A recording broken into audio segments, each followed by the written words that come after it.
Hello everyone, welcome back to another video. इस video में हम बात करेंगे cell cycle and cell division. इसका हम आज डिस्कशन करने वाले हैं सेल साइकिल के बारे में। Okay, so what is cell cycle? सबसे पहला क्वेश्चन यही आता है। So cell cycle is a cyclical event which a cell undergoes in its life span.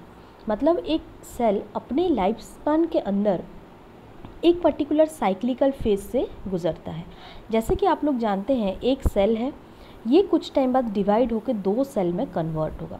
लेकिन ये जो टाइम पीरियड है डिवीज़न का, जैसे कि एक सेल है, ऐसा नहीं है कि जैसे ही न्यू सेल का फॉर्मेशन हो गया या फिर ये जो न्यू डॉटर सेल का फॉर्मेशन हो गया, इमीडिएटली ये डिवाइड होना शुरू कर देंगे। कुछ टाइम तक ये अपना ग्रोथ करेंगे, उसके बाद न्यू डीएनए के मॉलिक्यूल का फॉर्मेशन होगा, सेल ऑर्गेनेल्स का फॉर्मेशन होगा, एंड उसके बाद ही ये सेल फिर से डिवाइड करेंगे। सो ये जो टाइम पीरियड है एक न्यू सेल के फॉर्मेशन होने का एंड फिर से ये न्यू सेल डिवाइड होने का, ये एक साइक्लिकल फेनोमेनन होता है एंड उसी को हम नाम देते हैं सेल साइकिल। यहाँ पे जितने भी इवेंट्स आपको देखने को मिलेंगे सारे सीरीज़ सारे ऑर्डर्ड इवेंट्स होते हैं। मतलब अगर मैं सेल साइकिल को इस तरह से एक साइक्लिकल इवेंट के फॉर्म में इसे रिप्रेजेंट करूं, तो यहाँ पे आप ध्यान से देख सकते हैं, ये टोटल मेनली ये दो फेज से डिवाइडेड होता है। ओके, सबसे पहला इंटरफेज एंड दूसरा डिवीज़न फेज या एम फेज। जो इंटरफेज होता है उसमें फर्दर 3 फेजेस रहते हैं, G1 phase, S phase and G2 phase, and दूसरा डिवीज़न फेज रहता है जिसको कि हम एम फेज का नाम दे देते हैं। मतलब आप ये देख सकते हैं, जैसे कि एक न्यू सेल का फॉर्मेशन हुआ, ये सबसे पहले G1 फेज़ के थ्रू जाएगा, उसके बाद ये S फेज़ के थ्रू जाएगा, उसके बाद ये G2 फेज़ के थ्रू जाएगा एंड फाइनली ये M फेज़ के थ्रू जाएगा। और ये जो सेल है ये 2 सेल में डिवाइड हो जाएगा इस तरह से, और अगेन ये सेल्स फिर से G1, S, G2 और M फेज़ के थ्रू फिर से ट्रैवल करने लग जाएंगे। मतलब ये एक ऑर्डर्ड सीरीज़ ऑफ इवेंट है। मतलब सबसे पहले G1 आएगा, उसके बाद ही S फेज आएगा, पहले S और उसके बाद G1 नहीं आता है। ये ऑर्डर्ड इवेंट्स होते हैं।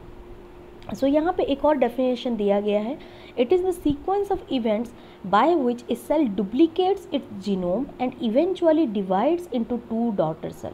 मतलब ये सेल साइकिल एक ऐसा इवेंट्स है, एक ऐसा सीक्वेंस ऑफ इवेंट्स है जिसमें ये सेल अपना जीनोम को पहले डुप्लीकेट करेंगे। मतलब इसके पास जितना भी डीएनए कंटेंट है, ऑब्वियसली 2 सेल में ये कन्वर्ट होगा आगे चल के, तो ये डीएनए को भी 2 हिस्सों में डिवाइड होना पड़ेगा, न्यू डीएनए बनाना पड़ेगा, और वही न्यू डीएनए एक सेल में चला जाएगा और दूसरे सेल में भी डीएनए मॉलिक्यूल चले जाएंगे।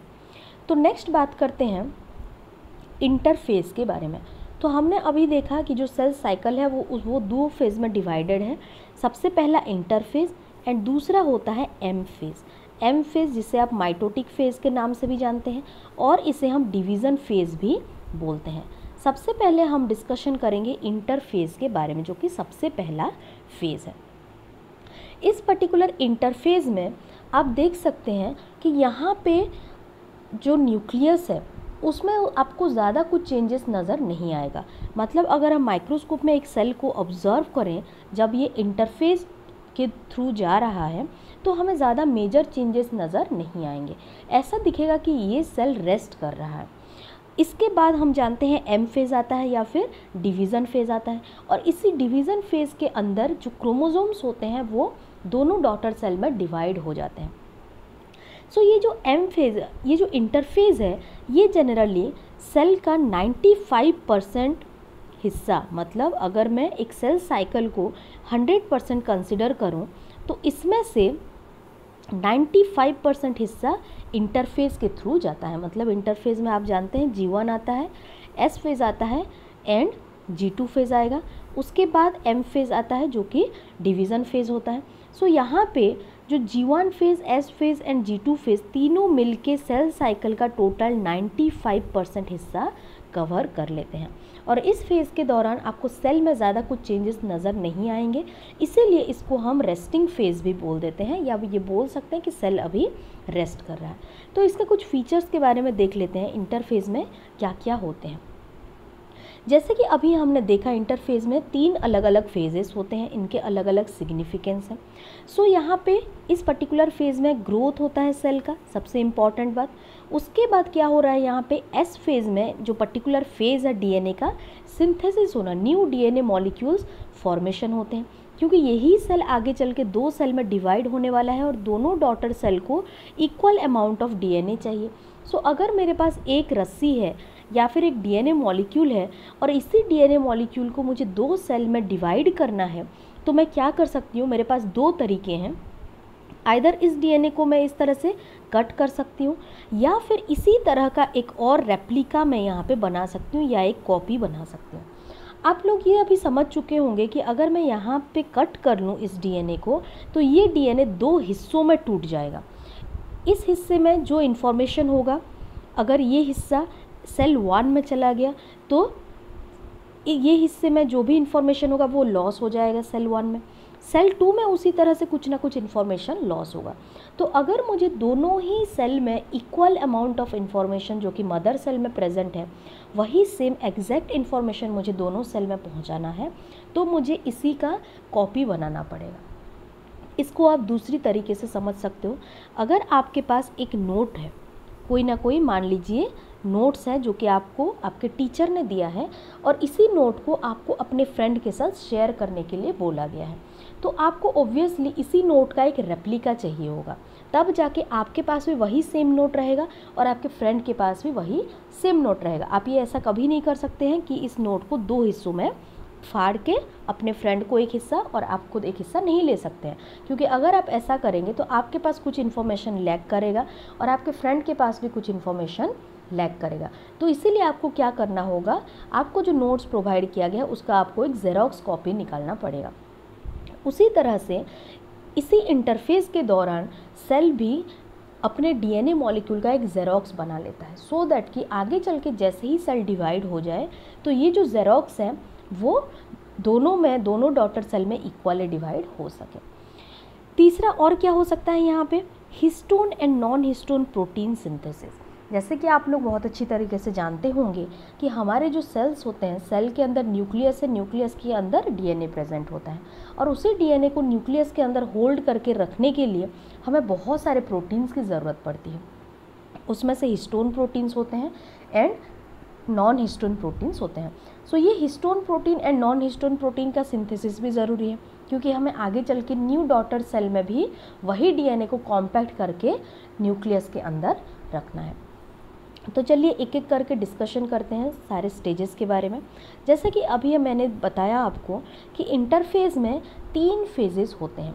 G1 फेज़ होता है, S फेज़ होता है एंड G2 फेज़ होता है। G1 का एक और नाम गैप 1 फेज़ होता है। S फेज़ को हम सिंथेसिस फेज़ बोलते हैं, क्योंकि इसी पर्टिकुलर फेज़ में क्या हो रहा है, डीएनए का सिंथेसिस हो रहा है या न्यू डीएनए मॉलिक्यूल का फॉर्मेशन हो रहा है। उसी तरह से G2 फेज़ को हम गैप 2 फेज़ भी बोलते हैं। गैप 1 और गैप 2 इसीलिए इनका नाम दे दिया गया है क्योंकि इस पर्टिकुलर फेज़ में, जैसे कि इस साइकिल के अंदर अगर आप देखेंगे तो आप ये देख सकते हैं G1 phase, S phase, G2 phase and यहाँ पे M फेज़। माइटोसिस होने के बाद मैंने आपको बताया था कि यहाँ पे जो सेल होते हैं वो 2 डॉटर सेल में डिवाइड हो जाते हैं। तो ये जो सेल है ये सबसे पहले G1 फेज़ के थ्रू जाएगा। G1 में जाने के बाद ही ये सेल फिर से S फेज़ में जाएगा, जहाँ पे कि इसका डीएनए रेप्लिकेट करेगा। सो सिंथेसिस फेज़ होने से पहले एक छोटा सा गैप रहता है, इसीलिए इसका नाम रखा गया है गैप 1 फेज़। उसी तरह से डीएनए सिंथेसिस होने के बाद जो मेजर इवेंट है वो होता है सेल का डिवीज़न होना या कैरियोकाइनेसिस होना। उन दोनों मेन इवेंट के बीच में एक छोटा सा गैप यहाँ पे आपको नज़र आएगा, इसी वजह से इस फेज़ का नाम G2 फेज़ या गैप 2 फेज़ रखा गया है। नेक्स्ट बात करते हैं G1 फेज़ के बारे में। सबसे पहले देखते हैं इसके क्या क्या कैरेक्टरिस्टिक्स होते हैं। जैसे कि आपने देखा कि साइक्लिकल इवेंट के अंदर जो G1 फेज़ होता है वो M फेज़ के बाद आता है। ओके, सो मैं ये बोल सकती हूँ कि G1 एक ऐसा फेज़ है जहाँ पे कि जो सेल होता है वो एम फेज से गुजर चुका होता है और एस फेज में जाने वाला होता है। इसके बीच वाला जो फेज़ है वो G1 फेज़ है या फिर गैप 1 फेज़ है। ये जो फेज़ है जनरली 8 to 12 आवर तक लास्ट करता है। मतलब अगर मैं एक टिपिकल सेल को कंसिडर करूं जो कि 24 आवर का होता है सेल साइकिल, ओके, मान लेते हैं कि 24 आवर में एक सेल न्यू सेल में मतलब कन्वर्ट होता है या डिवीज़न होता है। फॉर एग्जांपल ई कोली के बारे में अगर हम बात करें तो ये एक बैक्टीरियल सेल है, आप लोग जानते हैं, और ये बैक्टीरियल सेल क्या हो रहा है 24 आवर में इसका सेल का डिवीज़न हो रहा है।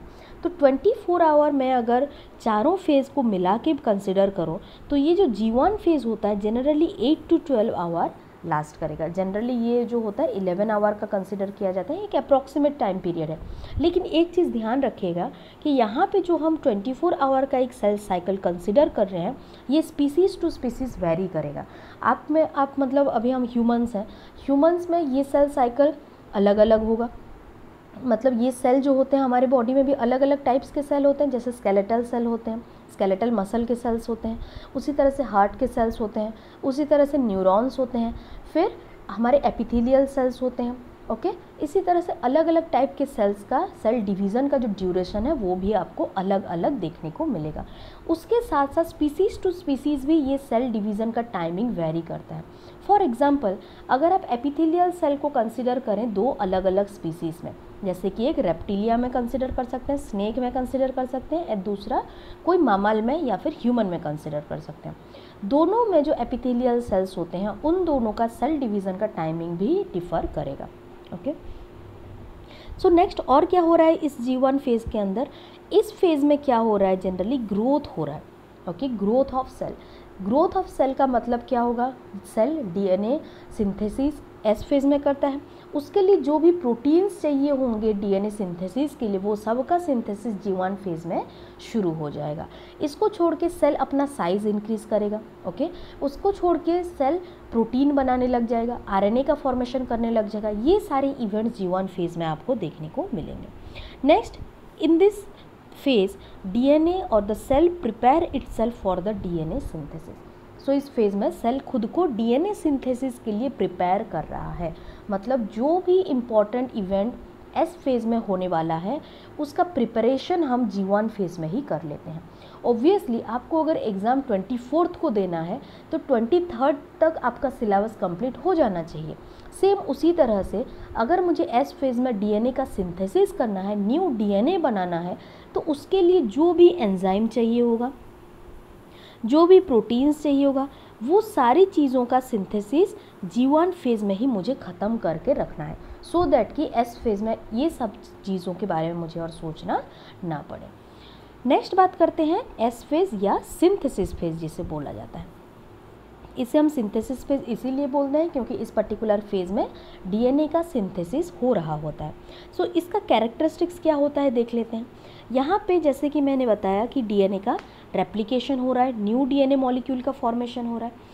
उसी तरह से यहाँ पे क्या होता है, हिस्टोन प्रोटीन्स का भी फॉर्मेशन होता है। मैंने अभी बताया था आपको कि जो हिस्टोन प्रोटीन्स होते हैं वो न्यूक्लियस के अंदर डीएनए को रैप करके रखते हैं, कॉम्पैक्ट करके रखते हैं। क्योंकि अगर देखा जाए तो डीएनए जो होता है वो जनरली 2 मीटर का लॉन्ग मॉलिक्यूल होता है, और इसी 2 मीटर लॉन्ग मॉलिक्यूल को अगर मुझे न्यूक्लियस के अंदर, जो कि बहुत छोटा सा हिस्सा होता है, 10⁻⁻15 मीटर लॉन्ग होता है, इसका डायमीटर होता है, तो इतने छोटे न्यूक्लियस के अंदर अगर मुझे 2 मीटर लॉन्ग डीएनए मॉलिक्यूल को रखना होगा तो डेफिनेटली मुझे अरेंज करके रखना होगा उसको, राइट, कॉम्पैक्ट करके रखना होगा। और उसी कॉम्पैक्शन के लिए हमें हिस्टोन प्रोटीन्स चाहिए होता है, और इसी का सिंथेसिस भी एस फेज़ में होना शुरू हो जाएगा। नेक्स्ट एक बहुत ही इम्पॉर्टेंट चीज़ है जो कि आपको बहुत अच्छे से समझ लेना चाहिए यहाँ पे, कि हमें पता है कि ह्यूमंस जो होते हैं वो डिप्लॉयड ऑर्गेनिजम्स होते हैं। सो ह्यूमन अगर डिप्लॉयड है तो इनके पास टोटल, इनका प्लॉयडी अगर मैं लिखूँ तो 2n लिखूँगी, और इनके पास टोटल 46 क्रोमोसोम्स होंगे। सो यहाँ पे अगर हम कंसिडर करें डिप्लॉयड ऑर्गेनिज्म है तो 2n क्रोमोसोम्स है, और इनका जो डीएनए कंटेंट है मान लेते हैं 2c DNA content present. For example इसको आप x भी कंसिडर कर सकते हो, कोई दिक्कत नहीं है। तो यहाँ पे मान लो एक न्यूक्लियस है, इसके अंदर मेरे पास 4 क्रोमोसोम प्रेजेंट है। इस तरह से मैं यहाँ पे 4 ले रही हूँ वैसे अगर डिप्लॉयड ऑर्गेनिज्म के बारे में बात करें तो टोटल ये कंसिडर कर सकते हैं 46 क्रोमोसोम है। सो यहाँ पे मैं क्योंकि मैं 46 क्रोमोसोम बना नहीं सकती तो मान लेते हैं कि ये एक ऐसा सेल है जिसके अंदर की 4 क्रोमोसोम्स प्रेजेंट है। 4 क्रोमोसोम है, ये डिप्लॉयड सेल है। ओके, सो यहाँ पे डिप्लॉयड है, 2n है एंड इनके पास मान लेते हैं जो DNA कंटेंट है वो 2C DNA कंटेंट है। ये G1 फेज़ में था। उसके बाद जैसे ही S फेज़ में आता है, S फेज़ में हम लोग जानते हैं कि न्यू DNA का सिंथेसिस होता है। सो DNA तो न्यू बन जाता है S फेज़ में, लेकिन एक चीज़ ध्यान देने वाली बात है कि क्रोमोसोम का नंबर चेंज नहीं होता। आप यहाँ पे ध्यान से देखिए कि एक सेंट्रोमियर था। सबसे पहले यहाँ पे मैं 4 क्रोमोसोम बना लेती हूँ जो कि पहले G1 फेज़ में ही था। अब यहाँ पे बात करते हैं S फेज़ जैसे ही ख़त्म होगा इनका स्ट्रक्चर कैसे होगा, क्योंकि S फेज़ में न्यू DNA का सिंथेसिस हो चुका होगा तो इसी सेंट्रोमियर से जुड़ के न्यू DNA इस तरह से लग जाएंगे, लेकिन नंबर ऑफ़ क्रोमोसोम क्या रहेगा, सेम रहेगा।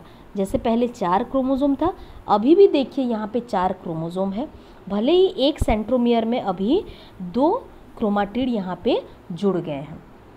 सो यहाँ पे मैं क्या बोल सकती हूँ कि क्रोमोसोम अभी भी 2n है, लेकिन जो DNA कंटेंट था वो अभी कैसा हो गया है, डबल हो चुका है, मतलब 4C हो चुका है। यहाँ पे अगर 2C मैंने DNA कंटेंट लिया था एक क्रोमोसोम के लिए 1C लिया था, क्योंकि यहाँ पे डिप्लॉयड नंबर है 2n है तो 2n के लिए 2C number of DNA molecule था। लेकिन यहाँ पे देखिए आप DNA मॉलिक्यूल डबल हो चुके हैं, लेकिन क्रोमोसोम का नंबर अभी भी चेंज नहीं हुआ है। ये अभी भी 1 क्रोमोसोम है, ये अभी भी एक और क्रोमोसोम है, ये भी एक क्रोमोसोम और ये भी एक क्रोमोसोम, मतलब अभी भी टोटल 4 क्रोमोसोम्स प्रेजेंट है। एस फेज़ के एंड में हमें यही चीज़ देखने को मिलता है और यही आपके NCERT में भी गिवन है कि जैसे ही एस फेज़ कंप्लीट हो रहा है हमारे पास जो क्रोमोसोम्स होते हैं, क्रोमोसोम का नंबर सेम रहता है, लेकिन जो DNA कंटेंट होते हैं वो डबल हो जाते हैं। और ये जो एस फेज़ होता है जनरली 6 to 8 आवर ड्यूरेशन का रहता है। नेक्स्ट बात करते हैं G2 फेज़ के बारे में, इसको हम गैप 2 फेज़ भी बोलते हैं। इसके कुछ कैरेक्टरिस्टिक्स देख लेते हैं। जैसे आप जानते हैं G2 फेज़ जैसे ही कंप्लीट होगा इमीडिएटली जो सेल है वो M फेज़ में चला जाएगा, और M फेज़ माइटोसिस फेज होता है, या इसी में जो सेल डिवीज़न एक्चुअल में यहाँ पे आपको देखने को मिलेगा। तो ये जो G2 फेज़ है इसमें क्या हो रहा है देखिए, तो M फेज़ में हमें पता है कैरियोकाइनेसिस होने वाला है, मतलब न्यूक्लियस का डिवीज़न होगा, क्रोमोसोम 2 डॉटर सेल में डिवाइड हो जाएंगे, तो उसी के लिए G2 फेज़ में प्रिपरेशन चलता है। बहुत सारे मॉलिक्यूल्स जो कि हमें M फेज़ में चाहिए होते हैं वो सारे मॉलिक्यूल्स G2 फेज़ में बन जाते हैं, और ये जो पर्टिकुलर फेज़ है ये जनरली 4 आवर का रहता है। तो अभी तक होप कि आपको समझ में आ गया होगा ये जो फेजेस हैं किस तरह से अकर हो रहे हैं। ये ऑर्डरली इवेंट्स होते हैं, सबसे पहले G1 फेज़ आ रहा है, फिर S फेज़ आ रहा है, G2 फेज़ आ रहा है एंड उसके बाद M फेज़ आ रहा है। तो M फेज़ जो होता है इसमें एक्चुअल माइटोसिस होता है या फिर एक्चुअल सेल डिवीज़न देखने को मिलता है। ये जनरली 2 तरह से ऑपरेट होते हैं, माइटोसिस एंड मियोसिस, जिसके बारे में कि हम नेक्स्ट वीडियो में डिस्कशन करेंगे। M फेज़ के बारे में हम टोटल बहुत अच्छी तरीके से अलग अलग माइटोसिस के फेजेस होते हैं, अलग मियोसिस के अलग फेजेस होते हैं, इनके बारे में बहुत अच्छी तरीके से हम नेक्स्ट वीडियोज़ में डिस्कशन करेंगे। सो तब तक के लिए thank you very much for watching this lecture and stay tune for the next video.